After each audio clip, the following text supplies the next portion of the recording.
Baba Saheb doctor Ambedkar ने जो आपको आरक्षण दिया है शिक्षा में और नौकरी में, उससे ताकत आई है। पूरा पूरा संविधान तो आप जानते नहीं हैं और ना ही आपका पूरे संविधान से कोई मतलब है। वो तो आपको 2024 के चुनाव में संविधान की पुस्तिका दिखा के, आपको ब्लैकमेल करके, आपको बेवकूफ बना करके और चला गया। जो लोग संविधान बचाने आए हुए थे, तो हमारे इस भोले भाले समाज को, अम्बेडकरवादी समाज को, बहुजन मूवमेंट के लोगों को, उनको जानकारी हमने नहीं दी है। गलती हमारे नेताओं की है, हम लोगों की है कि हम लोगों ने गांव देहात में जाके कैडर क्लास नहीं लिया। हम लोगों ने अपने जो नौजवान बच्चे हैं उनको हम लोगों ने टीचिंग नहीं दिया, उनको सामाजिक शिक्षा नहीं दिया। हम स्कूल की शिक्षा तो दे रहे हैं, लेकिन हम समाज की शिक्षा नहीं दे रहे हैं।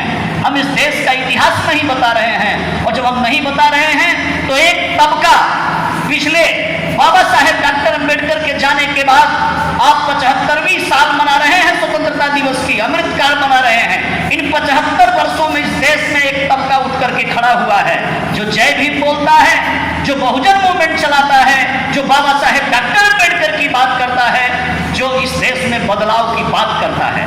मैं किसी एक जाति की बात नहीं कर रहा हूं।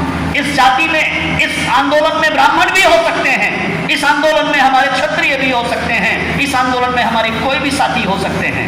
जिनको ये आंदोलन समझ में आ गया कि देश में गैर बराबरी समाप्त होनी चाहिए, देश में भाईचारा कायम होना चाहिए, जो लोग सताए गए हैं, जो लोग मारे गए हैं, जिनको प्रताड़ित किया गया है, उनको उठाने के लिए प्रावधान होना चाहिए, उनको आगे बढ़ाने के लिए कानून और संविधान बनना चाहिए।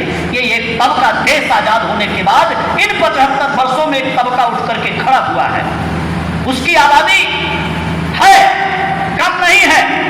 मान लेते हैं 1/4 होगा, 1/4 नहीं होगा तो 20% होगा, 15%, 18% होगा।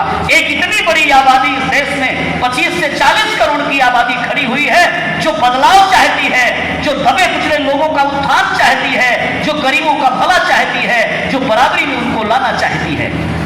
सम्मानित साथियों, एक तरफ बहुजन समाज पार्टी के तहत बाबा साहेब डॉक्टर अंबेडकर की बात करके, माननीय कांशी राम जी की बात करके, माननीय बहन जी की बात करके इस देश में एक तबका बदलाव की लाना चाहता है, दबे हुए लोगों को उठाना चाहता है, गिरे हुए लोगों को उठाना चाहता है, शोषित और प्रताड़ित लोगों को रोजी रोटी देना चाहता है। एक तबका यह है और एक तबका इस देश के नेताओं का है, इस देश के पॉलिटिकल पार्टियों का है, जो जहां पे जितना नीचे है उसको और नीचे गाड़ देना चाहिए, उसको और रसातल में पहुंचा देना चाहिए। इसके लिए राजनीतिक पार्टियां, इसके लिए नेता लोग काम कर रहे हैं। सम्मानित साथियों, ऐसे में ये समझदारी नहीं आई हमारे पढ़े लिखे लोगों में कि यह संविधान की पुस्तिका दिखा रहा है, इसका संविधान बनाने बिगाड़ने से क्या मतलब है। उन्हीं के दादा थे, परदादा थे, पंडित जवाहरलाल नेहरू जी, जिनके मंत्रालय में बाबा साहेब डॉक्टर अंबेडकर कानून मंत्री थे। बाबा साहेब डॉक्टर अंबेडकर ने 2 मुद्दे रखे। एक मुद्दा तो सभी लोगों के लिए था, जिसको हिंदू कोड बिल नाम दिया गया। स्टडी करके देखेंगे क्या है Hindu code bill. Hindu code bill के तहत हमारे हिंदू समाज के परिवारों में हमारी बहन बेटियों के साथ जो अत्याचार दुराचार होता रहा था वर्षों से, उनको जो हक अधिकार नहीं दिया गया था, उनको संपत्ति में अधिकार नहीं दिया गया, उनको बराबरी का अधिकार नहीं दिया गया। तमाम ऐसे सती प्रथा जैसे कानून बनाए गए थे, जहां पर बहन बेटियां जो है वो जलाई जाती थी, जहां पर सती होना पड़ता था। आज भी बेटी का जन्म दुर्भाग्यपूर्ण तमाम घरों में माना जाता है। गर्भ में ही अगर सरकार कानून नहीं बनाती तो भ्रूण हत्याएं लगातार होती रहती थी। दवाई खिला करके, गर्भपात करवा करके बेटियों को मार दिया जाता था, अगर बेटा है तो पैदा किया जाता था। ये जो परिवार में महिलाओं को हक अधिकार नहीं मिलता था, परंपरा ऐसी बना दी गई थी कि नारी को बराबरी का हक नहीं मिलेगा।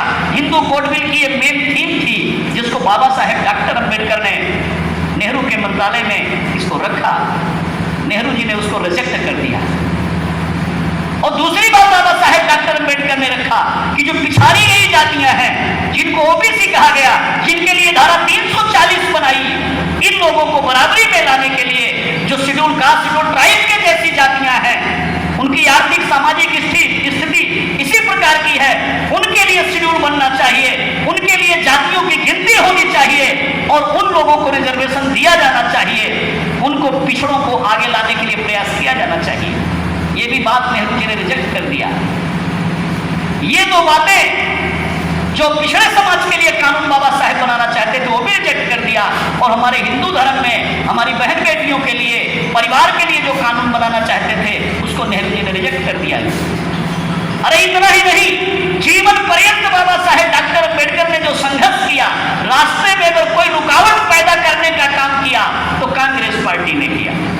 उस जमाने में तो बीजेपी शैशवावस्था में आरएसएस के रूप में थी, बीजेपी थी नहीं, आरएसएस था, फिर जनसंघ बना। मुख्य आप जिसको कहेंगे कि लड़ाई किससे थी, संघर्ष कौन सी पॉलिटिकल पार्टी से था, तो कांग्रेस पार्टी से था। अगर कांग्रेस पार्टी उस लायक होती, बाबा साहेब के ऑर्डिनेंस को पूरा करती, बाबा साहेब के संविधान को लागू करना चाहती वो कांग्रेस पार्टी, तो 1984 में मान्यवर कांशीराम जी को बहुजन समाज पार्टी बनाने की आवश्यकता नहीं पड़ी। कांशीराम जी को बीएसपी क्यों बनानी पड़ी?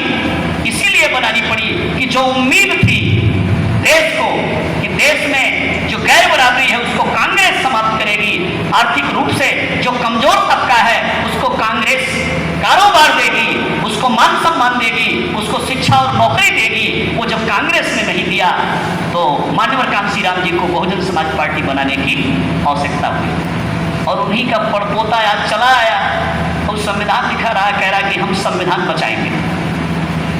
और भारतीय जनता पार्टी वालों ने उस समय तक उनका रिसर्च फेल हो गया। उनके 2-4 मंत्री और सांसद जगह जगह मीटिंग करके एक वीडियो वायरल करवा रहे थे कि हम संविधान बदल देंगे। ये देश में 2024 में हुआ, बीजेपी ने वीडियो वायरल करवाया कि हम संविधान बदल देंगे। अपने बाबाओं के द्वारा, कुछ साधुओं के द्वारा वीडियो वायरल करवाया कि हम संविधान बदल देंगे। एक माहौल क्रिएट किया गया, क्योंकि ये जो अम्बेडकरवादी समाज है, ये जो बहुजनवादी समाज है, ये जो उठ करके खड़ा हुआ है, ये संविधान को लागू करवाना चाहता है, ये सबको बराबरी में लाना चाहता है। तो अगर संविधान को इशू बनाएंगे तो इससे वोट को हम लोग डाइवर्ट कर सकेंगे, ध्रुवीकरण कर सकेंगे। इसमें उन लोगों को कामयाबी मिली, बीजेपी और कांग्रेस वाले को, और मतों का ध्रुवीकरण हो गया।